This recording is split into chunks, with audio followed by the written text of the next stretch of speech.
Welcome, focused learners, to The Explainer. So if you're gearing up for competitive teaching exams, you already know the massive, frankly terrifying challenge of tackling dense Victorian novels. I mean, we're talking about hundreds of pages of intricate social commentary, these vast casts of characters, and incredibly complex historical contexts. It's a lot, right? Well, today we're looking at a brilliant, highly structured way to conquer one of the absolute biggest of them all, William Makepeace Thackeray's Vanity Fair. It's the exact question that keeps every UGC Net, DSSSB, and KVS aspirant up at night. How do you actually conquer an 800-page Victorian novel when your syllabus is literally already overflowing? You know you can't just casually read it and hope you'll magically remember the minute details required for these highly competitive exams. You need a system. And that is exactly what this explainer is all about. It's the ultimate solution for transforming an overwhelming heavy text into a perfectly organized, highly strategic study asset. You see, the source material we're deconstructing today isn't just your standard set of notes. It's what we call a master prompt. Basically, it's a 28-part pedagogical framework. Think of it like a premium coaching blueprint. It systematically forces you to deconstruct the novel layer by layer, making absolutely sure you capture every single fact, theme, and literary device that examiners just love to test. It takes passive reading and turns it into a forensic strategic operation.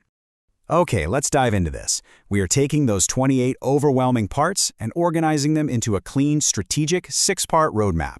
We'll be looking at 1. The ultimate exam blueprint, 2. Deconstructing the narrative, 3. Characters, themes, and symbols, 4. Decoding literary techniques, 5. High-yield exam strategies, and 6. Mastering the questions. Let's start with Part 1, the ultimate exam blueprint. It's all about structuring the chaos. This breakdown really visualizes the sheer comprehensiveness of the source document. It takes those 28 distinct parts and slices them into 4 easily digestible thematic pillars. The first slice covers foundations and background, so getting the publication year, the Victorian societal context, and the Industrial Revolution's influence down solid. The second slice tackles the narrative and characters. The third isolates literary mechanics. And that final massive slice, it's entirely dedicated to exam execution. We're talking revision nodes, previous year questions, and expected patterns. It is incredibly comprehensive. It literally leaves nothing to chance. Moving right along to Part 2, deconstructing the narrative, where we force ourselves to actively map the plot. Now, what's really interesting about this is how the study guide tracks chronological story events directly against real-world Victorian historical markers.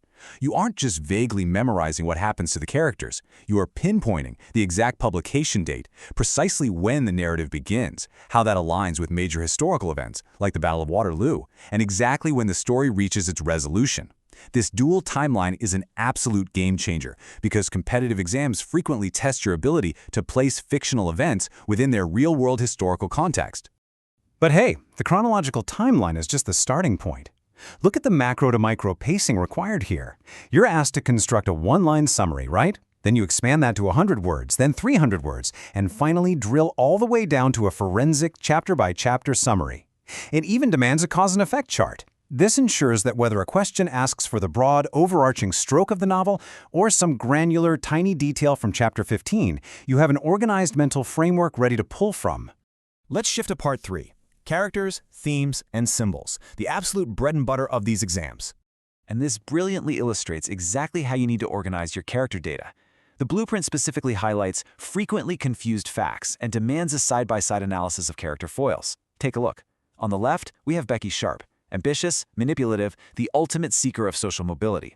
On the right, Amelia Sedley, passive, naive, adhering strictly to traditional Victorian roles. By forcing you to compare these two conceptually, the framework ensures there's simply no way you'll fall for a trick question on exam day that tries to swap their traits. Beyond just the characters, the framework insists on extracting the symbolic meaning and the direct exam significance of every major theme. We're talking about aggressively mapping out vanity and greed, the mechanics of social mobility and class, the transactional nature of marriage and money in Victorian society, and even the starkly contrasting settings of London versus Brussels. It's not enough to just know the themes, you have to know exactly why they matter for the test. Which brings us to Part 4, decoding literary techniques. Understanding the how behind the text. So Thackeray's mechanics are placed front and center here. His signature style relies heavily on an intrusive, omniscient narrator using deep satire and irony to expose the hypocrisy of society. The blueprint makes it explicitly clear. You must categorize and understand these narrative techniques. This way, if a question pops up asking about the function of the narrator in Vanity Fair, you already have the precise academic vocabulary queued up and ready to go. And to back up that understanding, the framework requires you to map 20 to 30 important quotes directly to these literary devices.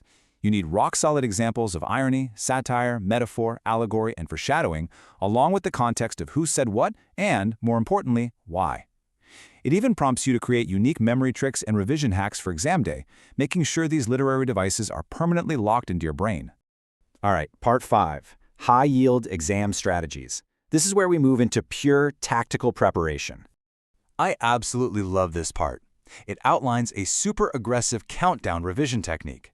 It challenges you to create a 15-minute comprehensive revision guide, distill that into a 5-minute core review, compress that further into a 2-minute rapid recall, and finally, down to a 30-second final blitz. It also demands a dedicated night-before-exam sheet.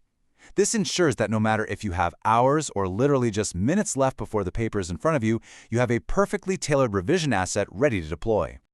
Finally, Part 6, Mastering the Questions. Testing everything in a real-world execution environment. So the crucial point is this specific number, 100. The blueprint strictly demands the extraction of exactly 100 high-yield facts that are repeatedly tested in competitive examinations, not 99, not 101. It forces you to ruthlessly prioritize and identify the absolute most critical, recurring pieces of information across all your notes and isolate them. It also requires a rigorous, systematic classification of previous year questions, or PYQs. You aren't just casually reading through old questions. You're categorizing them by exam name, like DSSSB, KVS, or UGC Net, the year, the specific topic tested, and the difficulty level. But here's the best part. The framework demands detailed explanations, not just for why the correct option is right, but exactly why the other 3 options are incorrect. That level of analysis, that's what makes you virtually bulletproof against tricky phrasing. And believe me, you will absolutely need that bulletproof knowledge for passages like this classic, cynical quote from the novel, "The world is a looking glass and gives back to every man the reflection of his own face." This right here is a perfect example of a high-yield passage. The blueprint trains you to immediately recognize it, know the exact context, identify the core theme of Vanity, and anticipate the specific multiple-choice questions an examiner might build around it. Which leaves us with one final thought to ponder based on everything we've explored today. The next time you are faced with a massive, daunting text for your syllabus, how are you going to approach it? Will you just tackle it as a passive student, crossing your fingers and hoping the information sticks? Or will you use a framework like this to deconstruct it like an elite exam strategist? The blueprint is right there waiting for you. The choice is yours. Thank you so much for joining me for this explainer, and happy studying.